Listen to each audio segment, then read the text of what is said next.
Seguimos ao vivo, seguimos com liberdade de opinião. Vamos juntos agora até Brasília conversar com o jornalista Alexandre Garcia. Prometo que não é para fazer negócio, para vender qualquer coisa, tá bom, Alexandre? É só para te fazer perguntas. Tá bom, mas olha só, a medalha da fadinha de Imperatriz acabou turbinando mesmo a venda de skates, né? Essa é a verdade. Mas vamos às outras questões de hoje. Bem observado a influência no comércio brasileiro, com certeza. Bom, CPI da pandemia é o assunto que a gente abre aqui o quadro para, na sequência, ouvir as opiniões de Alexandre Garcia. A comissão questionou o reverendo Hamilton Gomes de Paula sobre as tratativas de compra e venda de vacina que envolveram agentes privados e autoridades públicas. Hamilton chorou, pediu perdão e não conseguiu explicar o contato tão próximo com o Ministério da Saúde. O momento de maior tensão foi causado por uma apuração da analista de política da CNN, a Renata Agostini.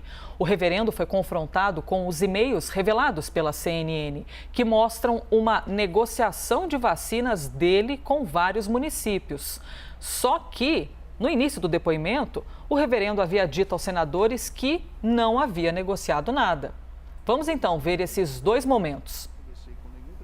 Eu não conversei com nenhum governador, eu não conversei com nenhum prefeito, eu não conversei com nenhum município. Foi colocado à disposição, primeiro, para o MS, o Ministério da Saúde. Eu não tinha contatos, os contatos que eu tinha eram sempre de forma formal. De forma eletrônica. Só para entender, o senhor preparou um e-mail e no e-mail disse, olha, tem um pessoal aqui vendendo, assim, oferecendo vacina. Vocês estão dispostos a recebê-lo? Foi assim? Foi feito um e-mail, encaminhamos o e-mail.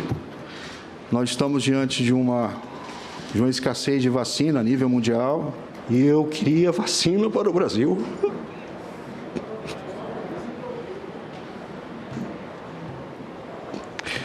Eu me sinto, tenho culpa, sim, e esse erro que eu cometi foi um erro que, se pudesse voltar atrás, eu voltaria. Hamilton de Paula ainda afirmou que as vacinas eram oferecidas por $11 a dose e não por 10, como defende a Davat. A empresa reforçou nesta terça-feira que jamais enviou proposta de $11 ao Ministério da Saúde. E em nota, a Davat afirma que o representante da empresa no Brasil, Cristiano Carvalho, agiu de forma independente e que o reverendo Hamilton de Paula nunca foi credenciado como representante da empresa. Alexandre Garcia, eu comentei aqui até com o Fernando Molica que parece um novelo todo inosado e que eles estão tentando encontrar a pontinha para desenrolar todo esse nó feito, esse emaranhado de informações. Então, a mim só resta lhe fazer a pergunta. Como você avalia, então, o depoimento dado ontem à CPI? Pois eu acho que a CPI que está se enrolando desse novelo. As coisas são muito mais claras, ficariam mais claras se a CPI cuidasse daquilo que foi vendido e daquilo que foi comprado, efetivamente, e não daquilo que foi tentado, não do condicional. Essa turma aí tentou vender para prefeito, para governador, para Ministério da Saúde. Eu até entendo a CPI, porque o Ministério da Saúde sempre teve má fama lá atrás. Eu mesmo ouvi pessoalmente, de fonte primária. O sujeito via Brasília sair daqui revoltado, me pediram propina para eu vender equipamento ortopédico, órteses, próteses, Eu vou dormir tranquilo, mas eu não vou vender porque eu não vou pagar propina. Isso é de 10 anos atrás, 15 anos atrás, a gente ouvia isso. Então tem essa fama, o Ministério da Saúde, então eles querem pegar qualquer pontinha desse novelo. Mas não perderiam tempo, não deveriam perder tempo com esse tipo de gente que tentou e não conseguiu, quebrou a cara, obviamente. Propinas gigantescas, quimeras. Vamos ver o que foi comprado: respiradores, hospitais de campanha, equipamento de proteção individual, vacinas. Vamos procurar vacina. Quais foram as vacinas que foram vendidas e compradas? Nós conhecemos bem quais foram, então vamos procurar. É muito mais fácil do que perder tempo com esse novelo, pegando pontas que não levam a fim algum. Fio de Ariadne, né? Então, é isso. Não estão sendo objetivos, mas talvez seja esse o objetivo, né? Apenas palavras, palavras, palavras. Palanque, ano que vem tem eleição, então tem as luzes em cima, né? A luz da geladeira do Molica, né? Então, a gente vê isso aí mais do nada, né? Falou, chorou, etc. A culpa foi minha e tal, mas ele não vendeu nada, não pagou nenhuma propina. O cabo PM lá de Minas Gerais tampouco conseguiu. Brilharam os olhos quando pensaram que tinha um grande negócio pela frente de milhões de vacinas que não eram deles e que não representavam nada, né? Tentaram. Está aí, tentaram, está aí a oferta para prefeitos, para governadores, para o consórcio do Nordeste, só que não conseguiram, né? E a CPI está perdendo tempo com isso, em vez de ver o que foi vendido, o que foi comprado, o que entrou, o nosso dinheiro, dinheiro do contribuinte brasileiro. Elisa? Vamos ver, no fim das contas, que tipo de tricô vai ser feito, que tipo de peça vai ser feita no relatório final da CPI da pandemia. Já a gente volta a falar de CPI da pandemia, sobre o depoimento de hoje, porque antes, Alexandre Garcia, a gente fala sobre o ministro da Defesa, o general Braga Neto, que vai ter de se explicar na Câmara dos Deputados sobre a ameaça às eleições do ano que vem, caso o voto impresso não seja aprovado. Uma data para isso ainda não foi marcada para ouvir o ministro, mas como ele foi convocado, a presença é obrigatória. A adoção do voto impresso auditável é defendida pelo presidente Jair Bolsonaro, a gente já tratou inúmeras vezes desse assunto aqui no quadro. Por meio de um interlocutor, Braga Neto disse que sem o voto impresso não vai ter eleição. Essa frase foi dita diante de várias pessoas, além do próprio presidente da República, dentro do Palácio do Planalto. E chegou rapidíssimo aos ouvidos do presidente da Câmara, o deputado Arthur Lira. Alexandre Garcia, a pergunta é a seguinte: como você avalia politicamente essa convocação feita pela Câmara ao general Braga Neto? Bom, em primeiro lugar, é bom esclarecer depois das imagens, né, que ele não está mais na ativa, né, ele está na reserva. Ministro da Defesa que usou farda foi o Nelson Jobim. Esse não usa, esse está com traje civil mesmo, com o ministro da Defesa. Olha, em primeiro lugar, ele não mandou recado para o presidente da Câmara. Número 2, ele já vinha pedindo para ir depor, ele tinha interesse de depor na Câmara, né? Então, agora, convocado sine die, né? Sem data marcada. A CPI fez a mesma coisa, queria, recuou, também não. Então, vamos esperar. A discussão toda está em torno de quê? Né? Do fato de que está havendo uma campanha e o ministro da Defesa pode, sim, como qualquer outro ministro, apoiar campanhas do presidente da República, que é o chefe do governo. Né?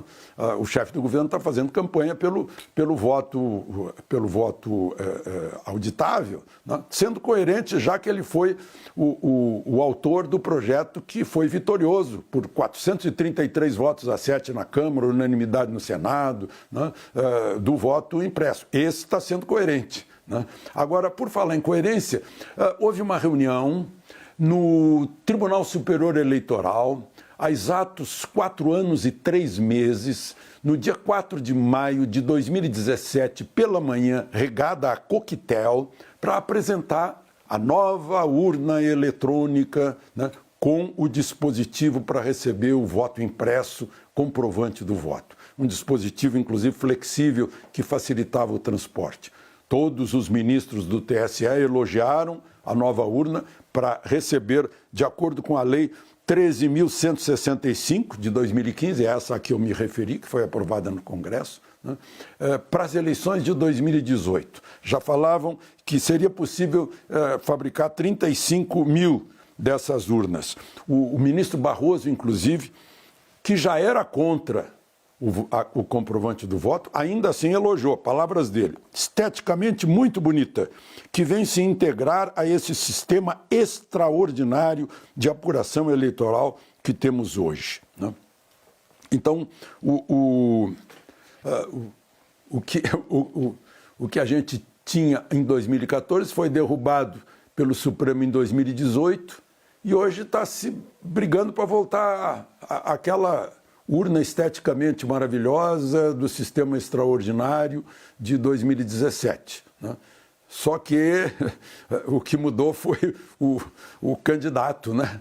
O candidato, naquele tempo, não era candidato ainda, então era muito fácil essa história aí da urna. Então, no pano de fundo está essa decisão. Hoje é dia 4, acho que amanhã a comissão vai se reunir para saber se vota ou não vota. Né? E está em discussão uma intromissão, mais uma, de ministros do Supremo na política, né? Coisa que é condenada pelo ministro Fux, presidente do tribunal, expressamente no seu discurso de posse. Né? São questões políticas em que o Supremo não deve interferir, né? Mas, enfim, conseguiram uma troca de gente dentro dessa comissão para mudar o voto e tal. É uma interferência bem estranha, né? Na divisão de poderes que está estabelecida no artigo 2º da Constituição. Mas, enfim, pano de fundo é isso, dessa convocação do ministro da Defesa, que já estava querendo ir, sim. Ele, inclusive, quem deve lembrar disso é o líder do governo na Câmara, né, que esse, sim, levou o pedido do ministro da Defesa para depor lá na Câmara dos Deputados. Elisa? Seguimos ao vivo, 9 horas em ponto. Vamos trazer o devo, não nego, pago quando puder, agora para o nosso próximo assunto aqui do Liberdade de Opinião. E falando de precatórios, precatórios são dívidas que o governo tem de pagar, certo? Sim, só que também depende. Se disso depende ter recurso para bancar um Bolsa Família de grande valor eleitoral. Confira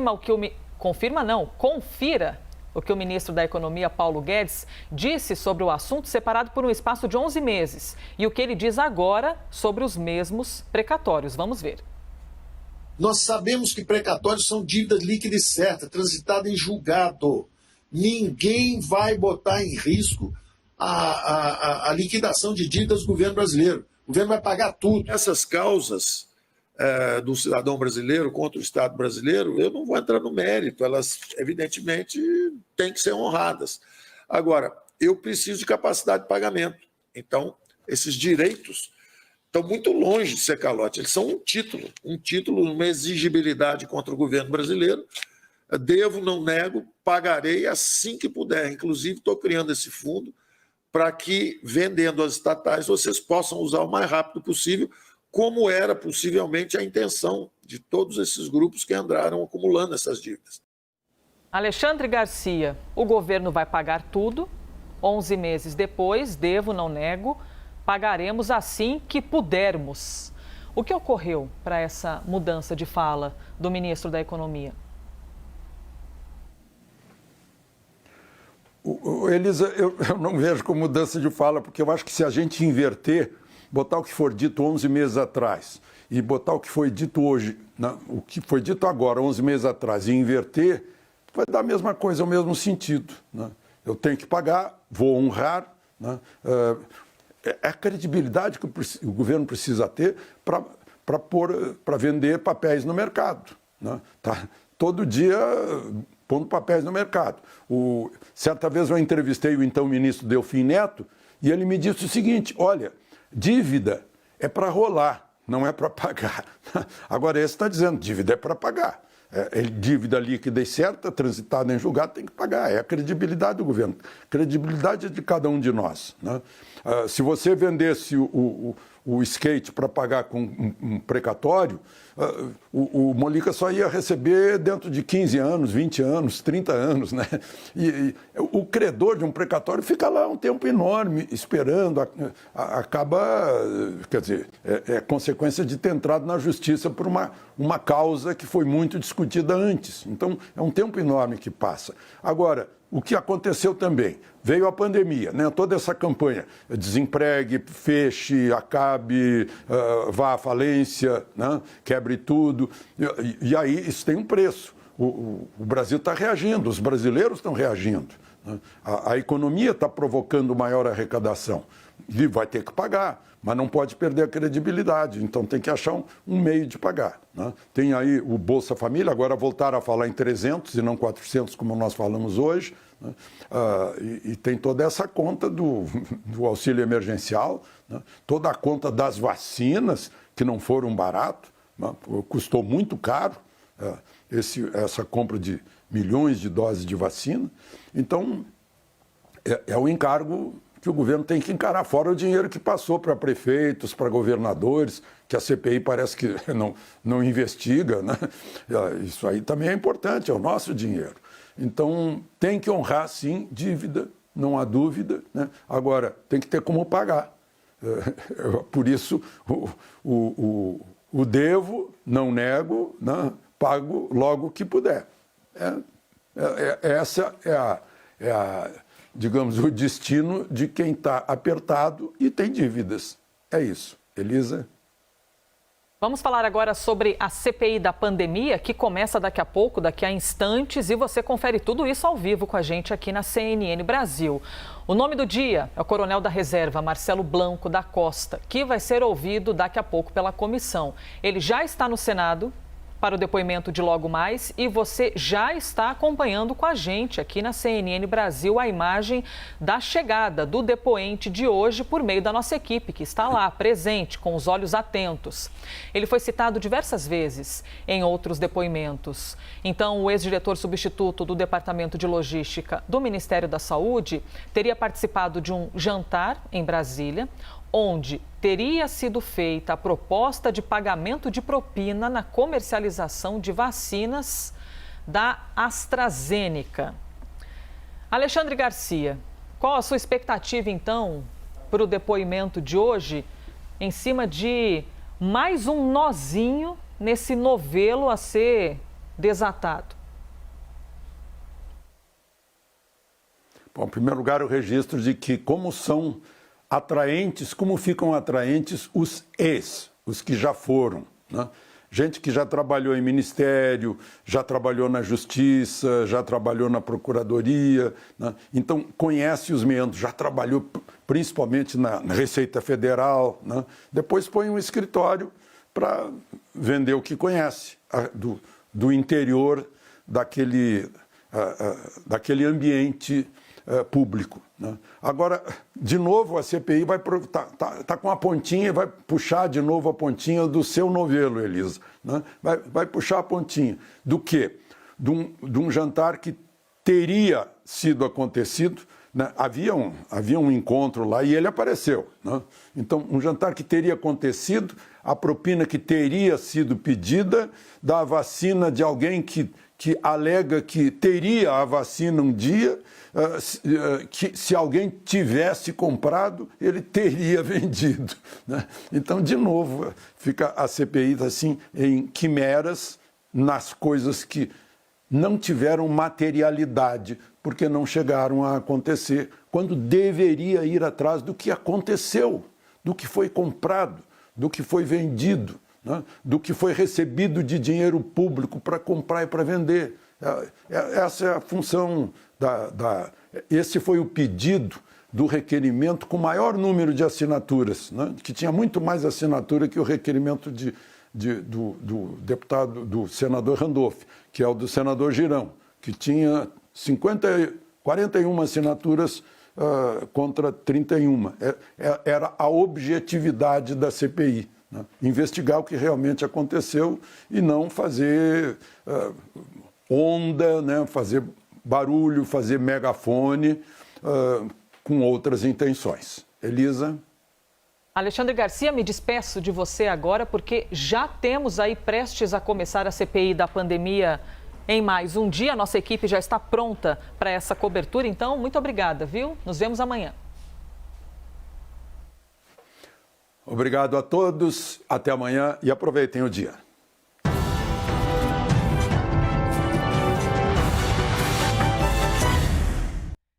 Reforço sempre para você que acompanha o Liberdade de Opinião que as opiniões emitidas pelos comentaristas não refletem necessariamente a posição da CNN.